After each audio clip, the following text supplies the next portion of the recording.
دیکھیں، اصل موضوع کی طرف جانے سے پہلے میں ضروری سمجھتا ہوں کہ جو آج کی مناسبت سے جناب ام البنین کے حوالے سے بھی تھوڑی سی گفتگو ہو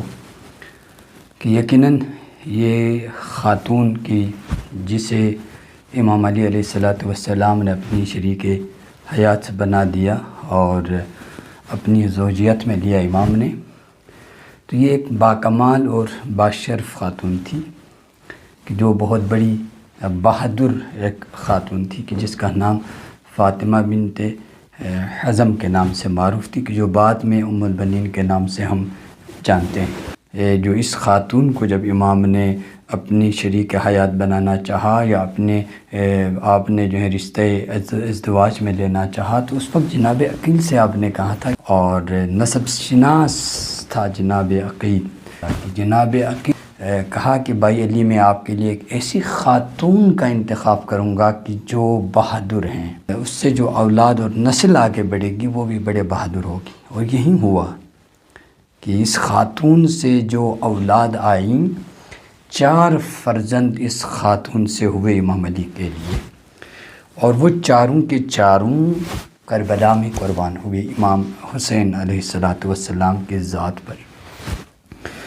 اور اگر ہم یہ دیکھنا چاہتے ہیں وفا، شجاعت، بہادری اور ایثار اور قربانی اور حیا، ان اگر صفات کو اگر ہم دیکھنا چاہتے ہیں بطور مجسم، تو وہ ذات علمدار عباس میں ہے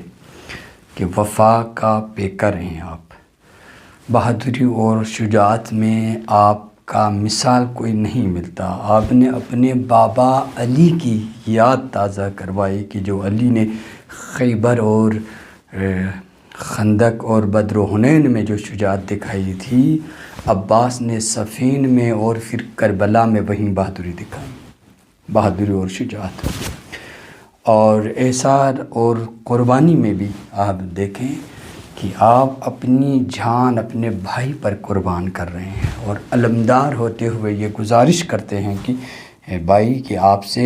پہلے میں قربان ہونا چاہتا ہوں، میں اپنی جان کو آپ پر قربان کرنا چاہتا ہوں، نچھاور کرنا چاہتا ہوں۔ تو یہ ایثار و قربانی میں بھی یہ شخصیت اپنی مثال آپ تھے۔ تو اس طریقے سے اس خاتون نے تربیت دی تھی جناب علمدار عباس کی، کہ جب جناب ام البنین نے دیکھا نا کہ جب اسرائے آل محمد کو واپس مدینہ لے کے گئے، تو بعض کتابوں کے اندر یہ تذکرہ ملتا ہے کہ وہاں پہ یہ نہیں کہا کہ کیا میرا عباس زندہ بچا ہے یا نہیں ہے۔ جب یہ کہا گیا کہ زینب کے سر سے چادر چھین لی گئیں یا پھر ام کلثوم کے سر سے چادر چھین لی گئیں، جب یہ سننا تھا، بیوی کو بڑا جلال آیا، بیوی نے بڑے جلال کے ساتھ کہا، کیا میرا عباس اس وقت زندہ نہیں تھا؟ عباس کہاں تھا بتاؤ مجھے، کہ آل رسول پر یہ ستم ڈھائے گئے ہیں، تو عباس کہاں تھا؟ تو یہ اس قدر شجاع، بہادر اور باکمال اور باشرف خاتون تھی کہ جس کی آگوش سے علمدار عباس جیسا